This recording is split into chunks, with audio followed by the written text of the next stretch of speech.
नमस्ते। नमस्कार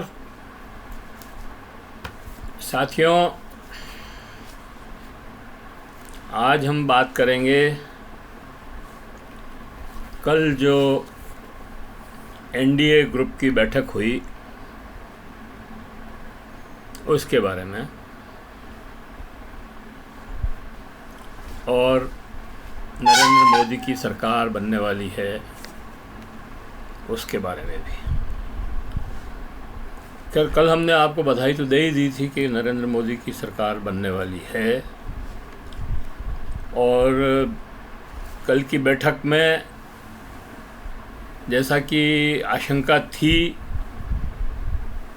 आरएसएस की तरफ से या बीजेपी के सांसदों के में से कोई अपना दावा पेश करेगा, लेकिन ऐसा कुछ नहीं हुआ। और होता भी कैसे, ये एनडीए की बैठक थी। मतलब अगर भाजपा संसदीय दल की बैठक बुलाई गई होती तो शायद उसमें कोई हिम्मत करता, लेकिन फिर भी कल की बैठक के निहितार्थ सबक देने वाले हैं, इसमें तो कोई दो राय नहीं है। कल मोदी जी का भाषण, खैर पिछले बहुत दिनों से, बहुत सालों से, बहुत समय से, मतलब मोदी जी का भाषण अपेक्षाकृत उतना अच्छा नहीं है जितना होना चाहिए। एक प्रधानमंत्री का भाषण तो किसी भी हालत में इसको नहीं कह सकते हैं।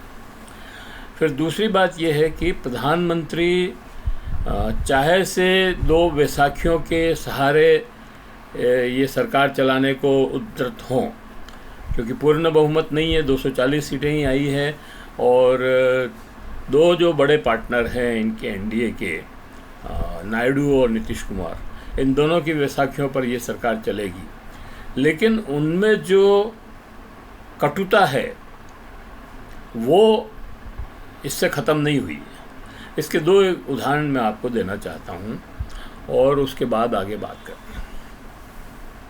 पहला उदाहरण तो है उत्तर प्रदेश के मुख्यमंत्री योगी आदित्यनाथ, जो मंच पर खड़े थे जब प्रधानमंत्री सबका अभिवादन स्वीकार कर रहे थे। उस समय मंच के ऊपर उनके नरेंद्र मोदी योगी के सामने से निकले, तब भी उनकी तरफ नहीं देखा। उनका अभिवादन स्वीकार करना तो बहुत दूर की बात है। वो योगी जी मतलब बेचारे अपने हाथ जोड़कर इस तरह से खड़े रहे, लेकिन नरेंद्र मोदी जी ने उनकी तरफ देखा भी नहीं। तो एक तो ये उदाहरण है कि उनमें कितनी कटुता भरी हुई है। ऐसा पहले 2-3 बार पहले भी कर चुके हैं। एक बार का मुझे याद है कि त्रिपुरा की सरकार का पद ग्रहण समारोह था, शपथ ग्रहण समारोह था। उसमें आडवाणी जी इसी तरह से मंच पर खड़े थे हाथ जोड़ के, लेकिन प्रधानमंत्री ने उनका अभिवादन स्वीकार नहीं किया। वो उनकी तरफ देखा भी नहीं, जैसे वो जानते ही नहीं कौन है ये आदमी।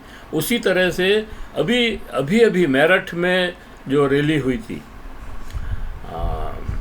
उसमें योगी आदित्यनाथ वहाँ खड़े थे, मंच पे खड़े थे, हाथ जोड़ के खड़े थे, अभिवादन कर रहे थे, लेकिन नरेंद्र मोदी ने उस अभिवादन को स्वीकार नहीं किया, उनकी तरफ देखा ही नहीं। तो ये दो किस्से जो हैं, इससे ये तो पता लगता ही है कि नरेंद्र मोदी में जो कटुता है और जिस तरह से वो यूज़ एंड थ्रो करके फेंकने की आदत है, वो अभी बदलने वाली नहीं है। एक और उदाहरण देता हूँ, कल की मीटिंग का देता हूँ। कल जो बैठक हुई जिसमें एनडीए के सारे पार्टनर थे, और एनडीए के सारे पार्टनर जो एक सांसद जीत के आए, वो भी मंच पे बैठे थे। जीतन राम मांझी मंच पर बैठे थे। वो अपना पार्टी की जो नेता है वो भी मंच पर बैठी थी, और भी कई लोग ऐसे थे जो मंच पे बैठे थे, लेकिन जयंत चौधरी, जिसको बड़ी मनुहार करके उनके दादाजी को भारत रत्न दे करके सम्मानित करके एनडीए में ले गए, उसको मंच पे जगह नहीं दी, उसको नीचे भी पहली कतार में जगह नहीं दी, उनको दूसरी कतार में बैठना पड़ा। और ये मोदी जी के रहते हो रहा है। तो इसका मतलब ये है कि अब जयंत चौधरी की जो ज़रूरत थी उनको वोट की, जाट समुदाय के वोट की, किसान समुदाय के वोट की, वो ज़रूरत अब ख़त्म हो गई है। और इसलिए उनको, मतलब अनुप्रिया पटेल को भी मंच पे बिठाया, लेकिन 2 सांसद जीत के आए लोकदल के, और खुद राज्यसभा के सदस्य हैं। और ये प्रॉमिस करके ले गए थे कि 2 मंत्री हम उत्तर प्रदेश में बनाएंगे आपके, और आपको सेंट्रल में जो है मंत्री बनाएंगे। उसके बाद ये हालत की है। इसका मतलब ये है कि अब उनको मंत्री बनाने वाले नरेंद्र मोदी नहीं हैं। तो जो कल उस बैठक में नीतीश कुमार के लिए भी ये सबक है, जो कल पांव छू रहे थे, 6 महीने बाद ऐसा न हो कि आपकी तरफ देखे भी नहीं। पांव छूना तो बहुत दूर की बात है, पास में भी नहीं फटकने दे। और नरेंद्र नायडू के लिए भी ये सबक है, दोनों के लिए ये सबक है कि नरेंद्र मोदी जैसे ही आपकी पार्टियों को तोड़ करके अपने 272 कर लेंगे, आप दोनों का पत्ता साफ हो जाने वाला है। तो ये सावधानी बरतने की ज़रूरत है कि नरेंद्र मोदी को आप समर्थन दे रहे हैं। ये भी हो सकता है कि नीतीश कुमार इतने ऐसी चाल चल जाएं कि मोदी को दंडवत होना पड़े उनके सामने, और हो जाएंगे, कोई परेशानी नहीं है मोदी को भी दंडवत होने में। लेकिन अभी जो लग रहा है वो यही है कि वो 6 महीने में या साल भर में या तो ये सरकार गिर जाएगी, या नीतीश कुमार की और नायडू की पार्टी टूट जाएगी। इनको तोड़ करके अपने साथ मिला लेंगे, बाकी निर्दलियों को मिला लेंगे, और अपने 272 का गणित पूरा कर लेंगे। तो ये तो हुई एक बात। इसके अलावा कल जो है बहुत सारे प्रश्न खड़े हुए हैं।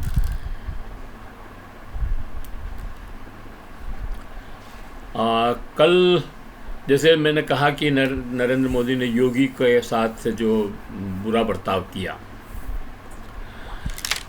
उसी तरह से, और वो इसलिए किया, बताते हैं लोग कि, या रिपोर्ट्स हैं ऐसी कि योगी के इस मीटिंग के पहले एक और मीटिंग हुई थी, और उसमें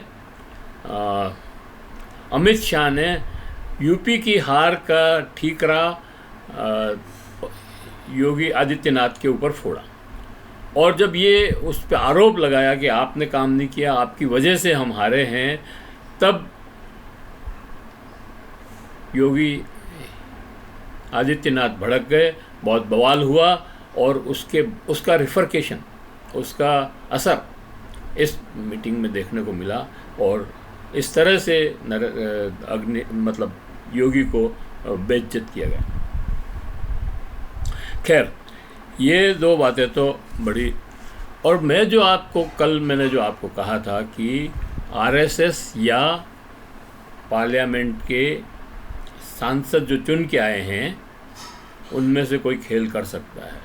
अभी खेल तो नहीं हुआ, लेकिन मोदी जी को इससे खुश होने की ज़रूरत भी नहीं है, और वो वास्तव में डरे हुए हैं अभी भी, जबकि उनका नाम विपक्ष ने, मतलब उनके सहयोगी दलों ने भी प्रस्तावित कर दिया, और सारे लोग जो वहाँ बैठे हुए थे, संसदीय दल के मेंबर्स भी थे, और दूसरे उनके ऊपर दबाव बनाने वाले उनके नेता भी थे, तो उन सब ने भी उनका नाम प्रस्तावित कर दिया। वैसे तो ये बहुत ही अजीब बात है कि संसदीय दल का नेता का प्रस्ताव एक बाहरी व्यक्ति रख रहा है जो संसद का मेंबर ही नहीं है। इस पर भी विचार करना चाहिए, मतलब कि संसदीय दल की बैठक में सांसद ही होने चाहिए थे और सांसद ही ये प्रस्ताव रखते, और फिर और अभी तो भाजपा के तो वो नेता बने ही नहीं है। भाजपा संसदीय दल की मीटिंग बुलानी चाहिए थी पहले, उसमें नरेंद्र मोदी का प्रस्ताव आना चाहिए था। खैर, अभी इन सारी चीज़ों के बाद भी नितिन गडकरी ने कल अपना विरोध, एक तरह से कहना चाहिए अपनी नाराज़गी सबके सामने प्रकट की। बोले कुछ नहीं, मतलब नाराज़गी में कुछ नहीं बोले, लेकिन वो अपनी चेयर पर बैठे बैठे ही जब सब लोग ताली बजा रहे थे तो उन्होंने ताली नहीं बजाई। जब सब लोग, नरेंद्र मोदी जब खड़े हुए तो सब लोग खड़े हो गए, नितिन गडकरी खड़े नहीं हुए। नितिन गडकरी ने ये पूरा दिखा दिया कि हम आपके इस आचरण से खुश नहीं हैं। तो आगे देखना है कि अब ये नितिन गडकरी फैक्टर कितना आगे जाता है। क्या नितिन गडकरी को मंत्री पद दिया जाता है या नहीं दिया जाता है, और बवाल बड़ा बनता है अगर नहीं देते हैं। तो ये सारी बातें इसमें हैं। अभी कल, मतलब 9 तारीख को, कल शाम को नरेंद्र मोदी की शपथ ग्रहण तो हो जाएगा, लेकिन देखना यही है कि शपथ ग्रहण के बाद सरकार कैसे चलेगी, कौन कौन मंत्री होंगे, क्योंकि नीतीश कुमार भी हर 3 सांसद पर 1 मंत्री मांग रहे हैं, और उस मंत्री पद में वित्त मंत्रालय भी है और रेल मंत्रालय भी है और डिफेंस भी है, मतलब इस तरह के बड़े मंत्रालय वो मांग रहे हैं। और सबसे बड़े आश्चर्य की बात यह है कि नायडू ने अपने पत्ते नहीं खोले हैं, वो कोई डिमांड नहीं कर रहे हैं, उनको सिर्फ लोकसभा अध्यक्ष का पद चाहिए, जो नरेंद्र मोदी देने को तैयार नहीं है। इधर कल भी हमने बात की थी कि भाई कॉन्ट्रोडक्शन भी बहुत ज़्यादा होंगे। अभी कॉमन मिनिमम प्रोग्राम नहीं बना है, 2 मीटिंगें होने के बाद भी कॉमन मिनिमम प्रोग्राम नहीं बना है। अगर बिना कॉमन मिनिमम प्रोग्राम के ये सरकार चलेगी तो कैसे चल पाएगी, ये बड़ा प्रश्न चिन्ह है इसके ऊपर। और अगर कॉमन मिनिमम प्रोग्राम बनता है तो क्या नरेंद्र मोदी इस बात पर एग्री हो जाएंगे कि बिहार को स्पेशल स्टेटस देंगे, बिहार को पैकेज देंगे, आंध्रा को स्पेशल स्टेटस देंगे, और बिहार की आंध्रा की राजधानी को कंप्लीट करने के लिए स्पेशल पैकेज देंगे। ये इसके अलावा बहुत सारे सवाल हैं। अग्निवीर का प्रश्न उन्होंने उठा ही दिया है, जदयू ने, जेडीयू ने, और उसको रामविलास पासवान ने टो कर दिया है। रामविलास पासवान के लड़के चिराग पासवान ने उसको उसने भी उसको हामी भरी है कि हाँ भाई अग्निवीर के ऊपर फिर से बहस होने, मतलब बात होनी चाहिए और इस योजना को वापस लेनी चाहिए। इसी तरह से आंध्रा के अंदर नायडू ने, चंद्रबाबू नायडू ने बहुत सारे समझौते, मतलब बहुत सारे वादे अल्पसंख्यकों के साथ किए हैं, मुसलमानों के साथ किए हैं। उनके हज हाउस बनाने की बात कही है, उन्होंने उनको हज यात्रा के लिए सब्सिडी देने की बात कही है, उनके मदरसों को में जो इमाम और जो मौलाना पढ़ाते हैं उनको 10,000 रुपये महीना तनख्वाह देने की बात कही और ऑनरेरियम देने की बात कही है, और इस तरह की मस्जिद को रिपेयर करने के लिए पैसा देने की बात कही है। तो ये अगर इन सब को के साथ अगर अपनी सरकार चलाने के लिए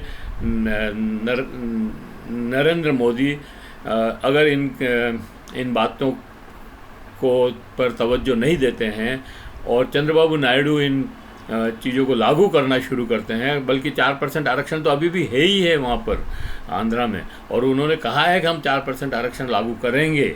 तो ये नरेंद्र मोदी तो सारे देश में ये बात कह रहे थे कि हम मुसलमानों का आरक्षण नहीं होने देंगे और उनका आरक्षण ख़त्म हो जाएगा।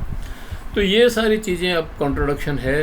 अब लोगों को समझना है, जनता को समझना है, मतदाताओं को समझना है कि हिंदू मुसलमान का जो नैरेटिव चलाया जाता है वो आप लोगों के हित में नहीं है, केवल सरकार बनाने के लिए और आपको मूर्ख बना करके भ्रम में रख करके वोट लेने के लिए है। इस बात को जितना जल्दी हिंदुस्तान की जनता समझ जाए उतना ही जल्दी भारत विकसित होगा और देश तरक्की करेगा। जय हिंद, जय भारत। ये वीडियो हम यहीं समाप्त करते हैं और आपसे निवेदन करते हैं कि हमारे इस चैनल को सब्सक्राइब करें और बेल आइकन दबाएं और वीडियो अच्छा लगे तो फॉरवर्ड करें और मित्रों को बताएं, कमेंट जरूर लिखें। धन्यवाद। कुछ कमेंट आ रहे हैं, हम जवाब भी दे रहे हैं उनका, और भी कमेंट आए तो अच्छा है।